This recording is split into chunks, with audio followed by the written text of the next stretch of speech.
शुक्ल पक्ष में तो नवरात्रे आते हैं, जहां से हमारा नया साल प्रारंभ होता है, नया संवत प्रारंभ होता है। दूसरा आश्विन में, और नवरात्रे एक वर्ष में 2 बार नहीं 4 बार आते हैं। 2 बार गुप्त नवरात्रे आते हैं। गुप्त नवरात्रे एक आषाढ़ मास में और एक माघ मास में। ये जो कथा चल रही है, माता का यजन पूजा पाठ हो रहा है, ये भी नवरात्रों में हो रहा है। कल प्रतिपदा थी, आज दूसरा नवरात्रा है, ये गुप्त नवरात्रा है। और मेरे प्यारे, गुप्त नवरात्रों में तो माता का किया गया पूजा पाठ और फलदायी होता है।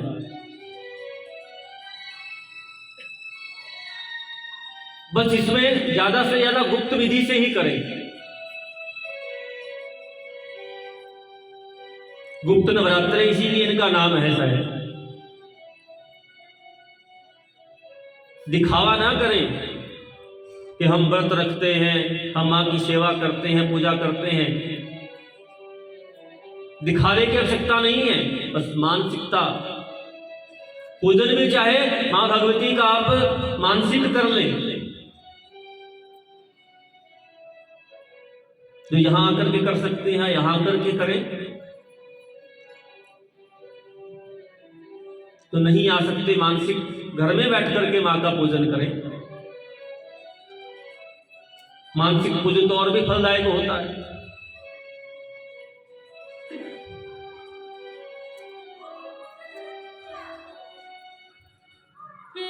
और जय माता दी।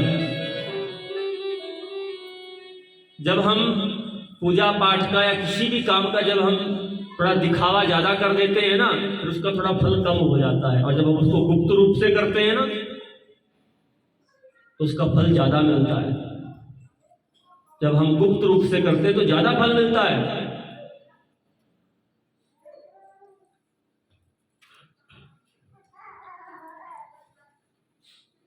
बोलो जय माता दी। ब्राह्मण लोग माला भी जपते हैं तो देखो छुपा करके जपते हैं। झोली में होती है ना, ऐसे ओपन नहीं, झोली में। और कहते भी हैं, भोजन भजन और नारी तीनों पर्दे के अधिकारी। भोजन भजन और नारी तीनों पर्दे के अधिकारी। भोजन भी ऐसे सबके सामने नहीं करना चाहिए।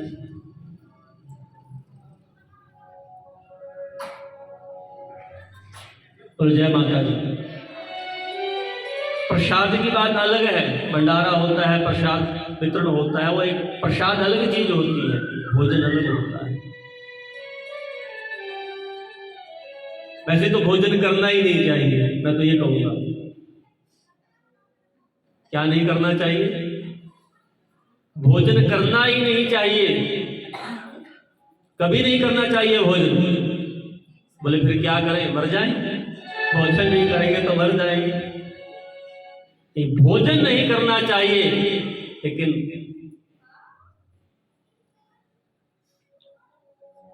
भोजन नहीं पा सकते हम, पर मां का प्रसाद तो पा सकते हैं। प्रसाद तो ले सकते हैं, प्रसाद तो खूब खाओ, इतना खाओगे उतना आनंद। बोल राधे राधे। और कुछ तो इतना प्रसाद के पीछे पड़ जाते हैं कि खाते नहीं और लेके भी जाते हैं। राधे राधे।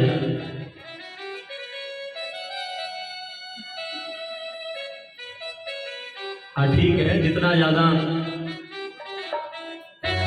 उसका वितरण करेंगे उतना ज्यादा आपको लाभ होगा, लेकिन प्रसाद का निरादर ना हो।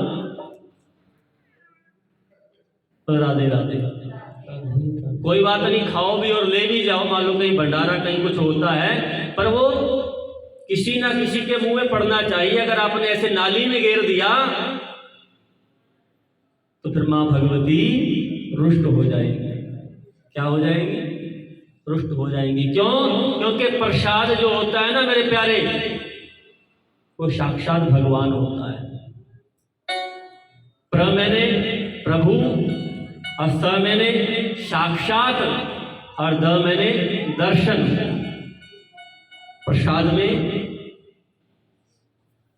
प्र मैंने प्रभु, और स मैंने साक्षात, द मैंने दर्शन। प्रभु का साक्षात दर्शन, उसी को कहते हैं प्रसाद। बताओ, प्रसाद को नाली में गिरा सकते हैं? वो साक्षात प्रभु है।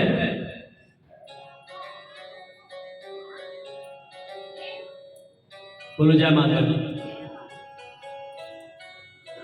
तो भोजन भोजन तो करना ही नहीं है, प्रसाद हमने पाना है। जब तक वो भोजन होता है, जब तक हम माँ का भोग ना लगा दें, तब तक वो क्या है? भोजन है। जब माँ का भोग लगा दिया तो वो भोजन भी प्रसाद हो जाता है। घर में जब भी भोजन बनावे तो पहले माँ को भोग लगा और फिर पानी। शास्त्र कहते हैं बिना भगवान को भोग लगाए हुए जो भोजन होता है वो व्यक्ति भोजन नहीं करता, वो अपना पाप का ही भोग करता है, पाप ही खाता है। ऐसा शास्त्रों में वर्णन है।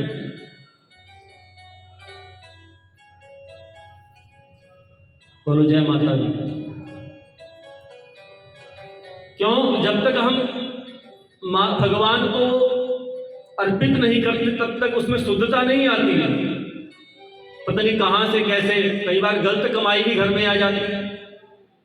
कहां से कैसा भोजन है, कैसे आया है, तो उसकी शुद्धता तो भगवान को भोग लगाने से पहले तो शुद्ध ही भगवान को भोग लगाए, ऐसा भाव रखें।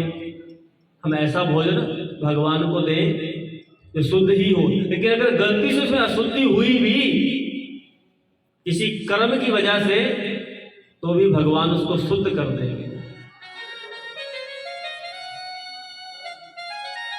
तुम ही निवेदित भोजन करही, प्रभु प्रसाद पट भूषण धरही। केवल भोजन की बात नहीं, कोई भी चीज, कोई भी वस्तु हम घर में नहीं लेकर के आए तो भगवान को पहले अर्पण करें। कपड़े भी पहनते हैं नए सिलाएं तो पहले भगवान को, मां को अर्पण करें, फिर उन्हें पहने। भगवान को अर्पण किए बिना कोई भी वस्तु अगर आप यूज करते हैं तो आपको हानि दे सकती है, हो सकता है उसकी हानि हो जाए।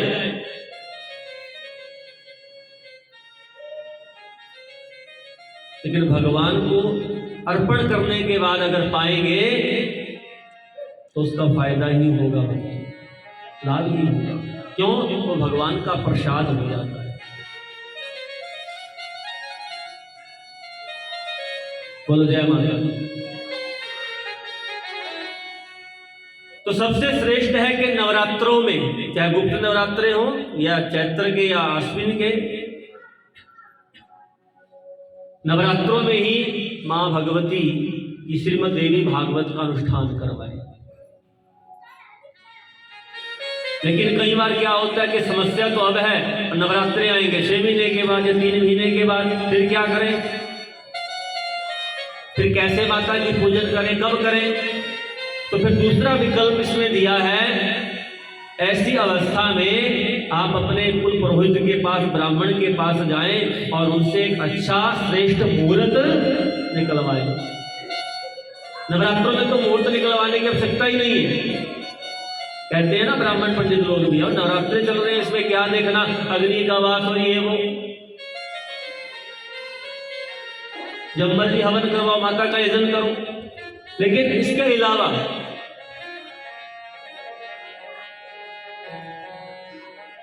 जब माता का पूजन करना हो,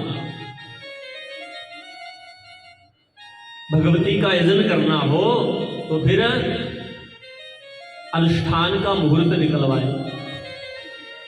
वो ब्राह्मणों का अपना तरीका होता है, उन्होंने पढ़ा है, उसका शिक्षा ग्रहण की है। तिथियों की, नक्षत्रों की, कौन से नक्षत्र में कौन सी तिथि में क्या श्रेष्ठ होता है। बोलो जय माता दी।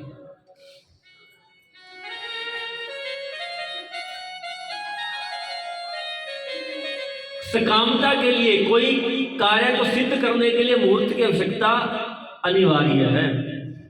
हाँ, अगर आपने वैसे ही निष्काम भक्ति करनी है, आपको कुछ नहीं चाहिए, बस आप वैसे ही भगवान का भजन करते हैं, तो आप कभी भी भगवान का भजन कर सकते हैं, भगवान माता का मंत्र जप सकते हैं, कभी भी उसका नाम कभी भी लो, उसके लिए कोई मुहूर्त की आवश्यकता थोड़ी होती है। लेकिन अगर आपको अपना कोई कार्य सिद्ध करना है, माँ भगवती से अपना कोई काम करवाना है, प्रार्थना करनी है, तो उसके लिए मुहूर्त अनिवार्य है, जरूरी है। श्रेष्ठ मुहूर्त में फिर माँ भगवती का नववाहन पारायण करें। देखिए, सबसे श्रेष्ठ तो है नववाहन पारायण। 9 दिन माता की पूजा होनी ही चाहिए। उससे छोटा विकल्प है, फिर आप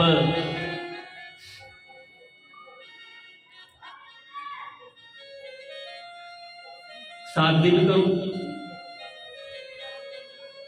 8 दिन करो। बोलो जय माता दी। जय माता। या फिर 5 दिन करो, या 3 दिन करो, या एक ही दिन करो, वो तो एक अलग बात है, पर पूरा अनुष्ठान, पूरा लाभ प्राप्त करने के लिए तो नववाहन पारायण ही होना चाहिए। लेकिन नववाहन बहुत कम करते हैं। व्रत कितने करते हो? अच्छा माता के बताओ। बोलो राधे राधे। कितने व्रत करते हो? कब खोलते हो व्रत? जब नवरात्रों में व्रत रखते हो, कब खोलते हैं? नवमी को, अष्टमी को? अष्टमी की कढ़ाई कर दी गई, अष्टमी की ना।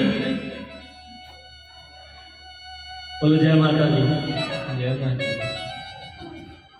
लेकिन नहीं प्यारे, अष्टमी में मां भगवती अष्टभुजा की पूजा का विधान है, कन्या पूजन का विधान है, व्रत खोलने का विधान नहीं है। वो तो एक आपकी मजबूरी होती है। मजबूरी क्या होती है? बोले माताओं की कन्या बिठाएंगे, पूजा करेंगे, उनको हलवा पूरी खिलाएंगे, तो अपनी भी जीभ में पानी आ जाता है, तो रह नहीं पाते। बोले बस बहुत हो गया, बहुत व्रत हो गए, अब तो आज ही खोलेंगे। अष्टमी को व्रत खोल लेते हैं, तो व्रत कितने हुए? अष्टमी को तो खोल ही लिया, 7 व्रत आप करते हो। कितने व्रत करते हो? 7 व्रत करते हो माता के। और माताएं कितनी होती हैं? नवरात्रे कितने होते हैं? 9।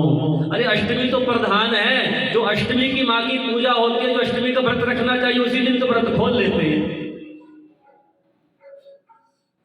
फिर कहते हैं हमारा काम नहीं बना, माँ की कृपा नहीं हुई। अष्टमी तो माता की मेन है, उस दिन तो व्रत करना चाहिए।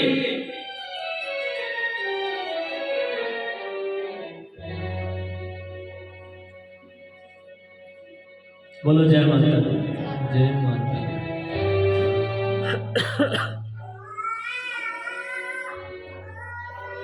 तो मेरे प्यारे, यहां पर स्पष्ट लिखा है, श्रीमद् देवी भागवत में स्पष्ट लिखा हुआ है, 9 नवरात्रे होते हैं, नववाहन ही पारायण होता है, 9 दिन ही माता की पूजा करनी चाहिए, 9 व्रत करने चाहिए।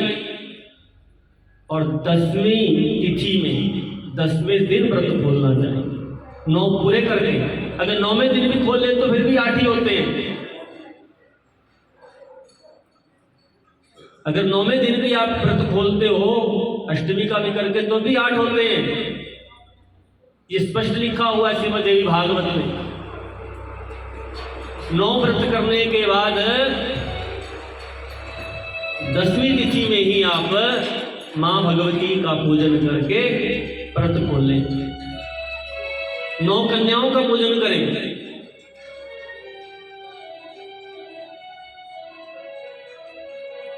अष्टमी भी माता की प्रधान है, अष्टभुजी माता है, तो अष्टमी का पूजन का बड़ा विधान है, तो उस दिन भी पूजन करें। अरे पूजन तो ये थोड़ी कि आपने अष्टमी में कर लिया, नवमी में नहीं, दसवीं में नहीं करोगे आप। अरे जितना ज्यादा करोगे उतना लाभ मिलेगा। हाँ, इतना आपको मैं बता दूं, विकल्प दे देता हूं कि अगर आप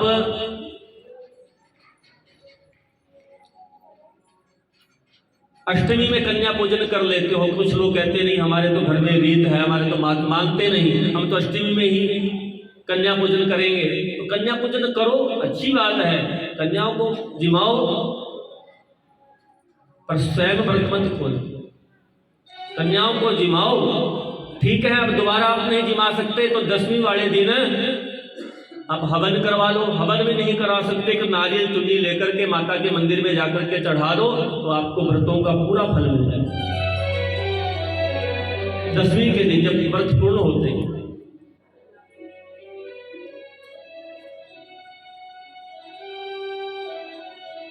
या फिर अष्टमी में जाकर के नारियल चुन्नी चढ़ा दो माता के दरबार में। अष्टमी वाले दिन अपने कुल माता पे चले जाओ, पूजन कर लो, और 10वीं की तिथि में अपने घर में ब्राह्मण को बुलाकर के यजन करवाओ, पूजा पाठ कराओ और कन्या को जिमाओ। अधूरा ज्ञान हमें होता है, अधूरे हम काम करते हैं, अधूरे व्रत करते हैं, इसलिए पूरा फल नहीं मिलता। और नौमी देवी का नाम पता क्या है? सिद्धदात्री, जहां से सिद्धि होती है वही आकर के वरदान देती है, और उसी का हम व्रत नहीं करते। बोलो राधे राधे।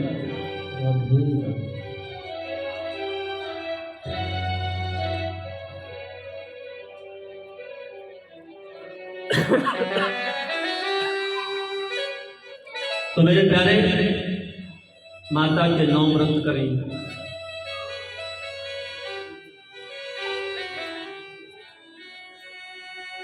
और ज्यादा से ज्यादा हो सके तो जागरण करें नवरात्रों में,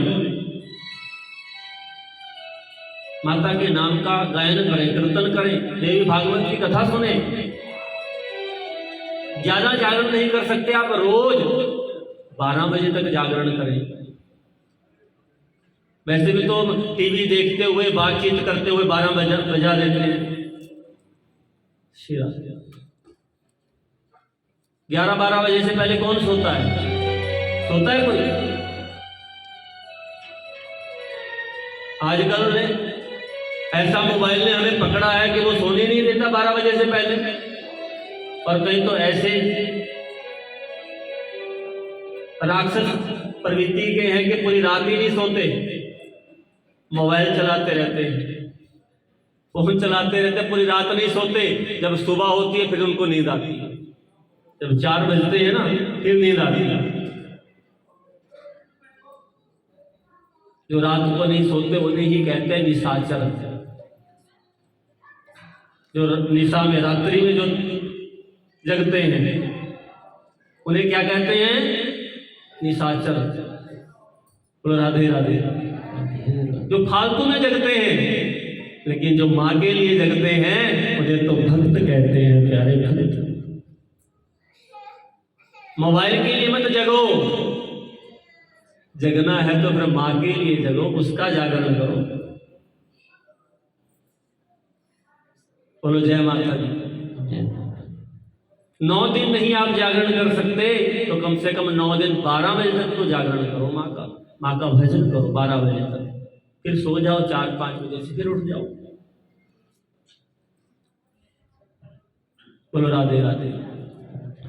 मेरे प्यारे, मेरे कहने का भाव ये कि जितना ज्यादा आप माता को मनाओगे, रिझाओगे और विधि से काम करोगे, पूरे व्रत रखोगे, तब आपको पूरा लाभ मिलेगा।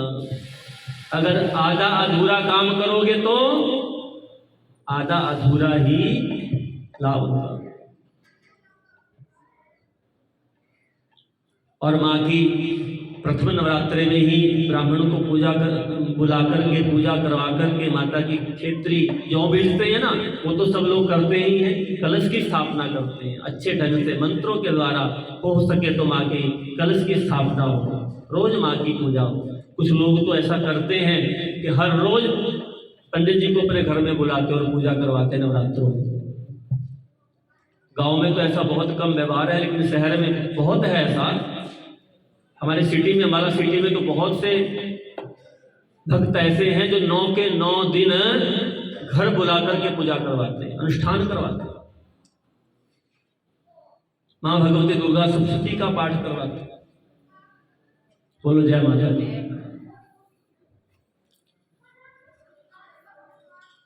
तो मेरे प्यारे, तन से खूब मां भगवती की सेवा करें, पंचामृत से मां भगवती के स्वरूप का स्नान करवाएं, सुंदर वस्त्र धारण करवाएं, मां को तिलक लगाएं, दुर्गा चालीसा इत्यादि का खुद स्वयं आप पाठ करें। आपको मंत्र इत्यादि नहीं आते, दुर्गा चालीसा का तो हिंदी में ही है, आप पाठ कर सकते हैं ज्यादा से ज्यादा।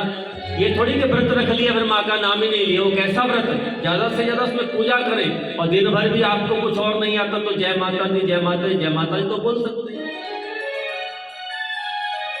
तो बोलो, जितना ज्यादा माँ का नाम उच्चारण करोगे उतना ज्यादा माँ की कृपा होगी, इसमें कोई समस्या नहीं है। हम क्या करते हैं कि व्रत तो रख लेते हैं, लेकिन व्रत रख करके रखा है, माँ का व्रत रखा है, परंतु माँ को याद नहीं करते, इतने काम धंधों में अपने व्यस्त रहते हैं। अरे पूरी जिंदगी है काम धंधे करने के लिए, परंतु 9 दिन तो माता के लिए निकाल लो कि वो माँ के लिए ही हो। हाँ, काम भी करो, लेकिन काम करते उसका नाम भी जपते रहो। घर में हम काम कर रहे हैं, झाड़ू लगा रहे हैं तो जय माता दी जय माता दी जय माता दी, बर्तन साफ कर रहे हैं जय माता दी जय माता दी जय माता दी। जितना माता का नाम पुकारोगे उतना माता की कृपा हो जाएगी।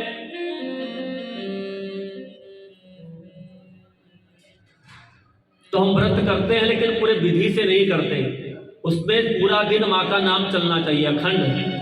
और आजकल तो आधुनिक जमाना है, आपके पास मोबाइल भी है, घर में टीवी भी है, तो उसमें माता का कोई भजन लगा दिया, तो कीर्तन भेंट लगा दी और सुन रहे हैं और काम कर रहे हैं अपना। ऐसे करके नवरात्रों में व्रत करें। और व्रत में भी व्रत करना है, व्रत नहीं करना है।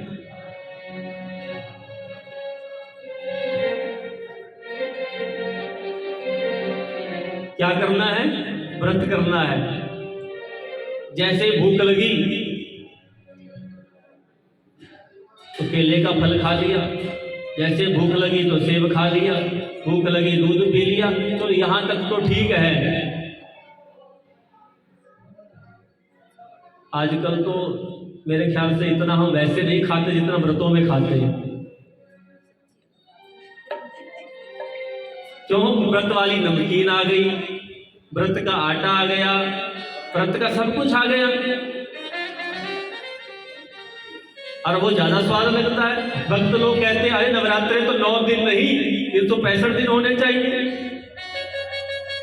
खूब नवरात्रे चलने चाहिए, नवरात्रों में ज्यादा मौज होती है, क्यों? भूखा तो रहना ही नहीं है, व्रत की जगह पर व्रत हो रहा है, पूरा भर रहे हैं अपने आप को, तो कोई व्रत होता है?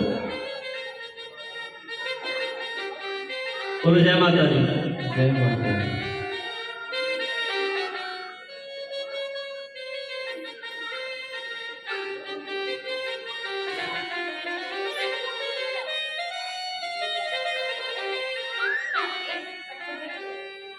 तो व्रत कीजिए। अगर ज्यादा फल खाओगे यार फिर बाद में कोई फल नहीं मिलेगा। ज्यादा फल खाने वाले को व्रत में फिर बाद में कोई फल नहीं मिलता है। क्यों? बोले फल तो पहले ही खा लिया। समझ रहे हो? तो थोड़ा भूख को सहन भी करना चाहिए। बोले इससे क्या होगा? अरे इससे आपकी शुद्धि होगी, मन की शुद्धि होगी। इसका वैज्ञानिक कारण भी है। बोलो जय माता दी। जय माता। बिठा लो आराम से, क्या होगा?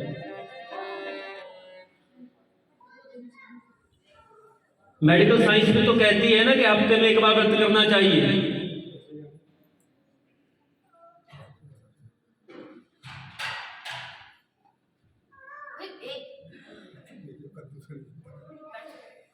आपका शारीरिक का जो आपकी अवस्था है वो ठीक रहेगी व्रत करने से, ये मेडिकल साइंस कहती है। लेकिन आध्यात्मिक भी बहुत से इसके फायदे हैं।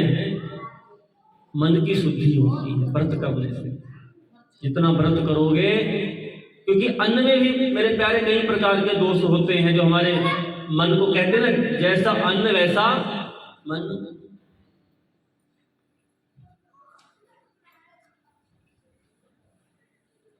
बोलो जय माता दी। जैसा अन्न खाते हैं वैसा हमारा मन बनता है। सात्विक अन्न खाते हैं तो सात्विक मन बनता है, राजसिक अन्न खाते हैं तो राजसिक बनता है, और तामसिक खाते हैं तो तामसिक बनता है। सात्विक क्या है कि सिंपल दाल रोटी सब्जी कुछ भी, पर वो भी लहसुन प्याज के बिना। नवरात्रों में लहसुन प्याज भी नहीं खाना चाहिए।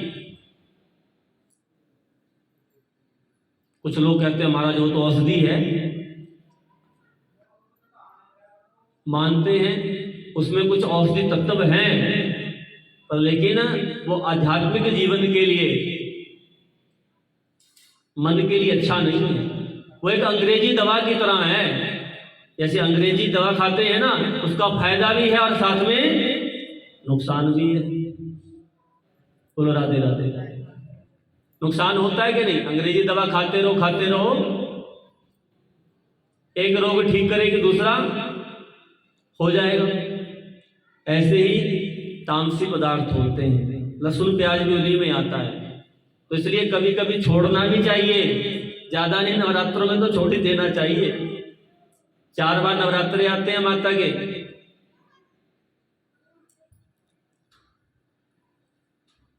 खाली शरीर को थोड़ी देखना है। शरीर स्वस्थ होगा और मन बिगड़ गया तो पूरा जीवन बिगड़ गया, अगले कई जन्म बिगड़ गए। बोलो जय माता दी। जय माता। जैसा अन्न वैसा मन।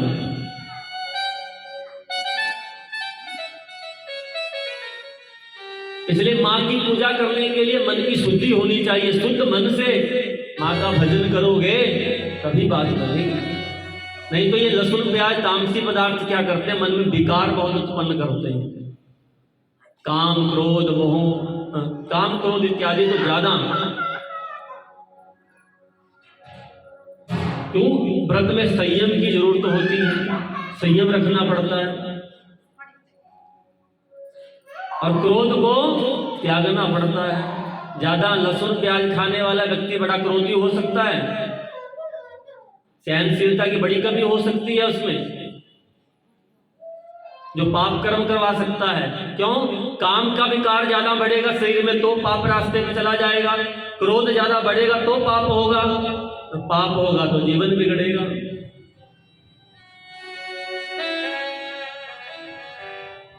बोलो जय माता दी। इसलिए इसका भी त्याग करना चाहिए।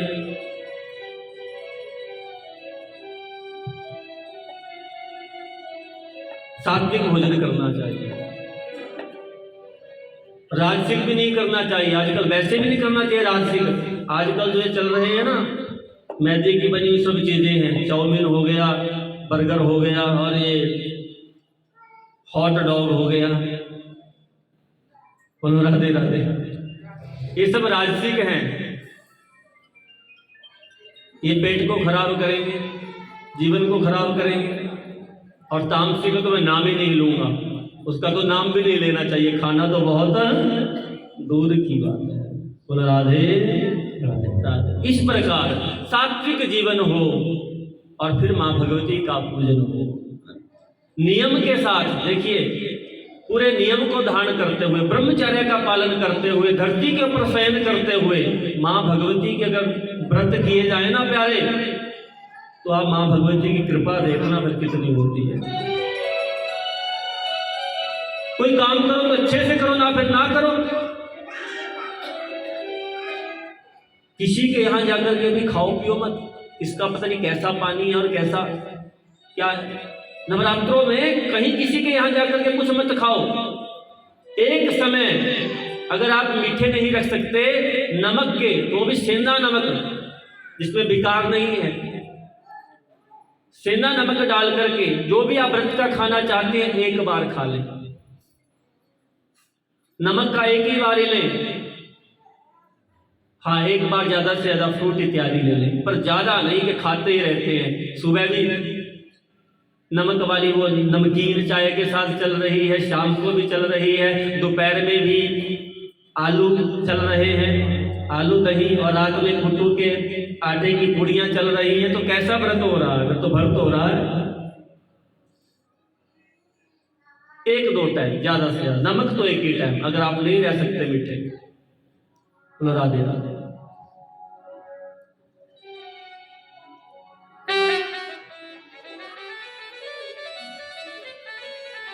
तो इस प्रकार मां का व्रत करें, मां का पूजन यजन करें, फिर मां की कृपा होगी। श्रद्धा से करें, विश्वास से करें और मां की आराधना करें। आइए एक भेंट के साथ मां की आराधना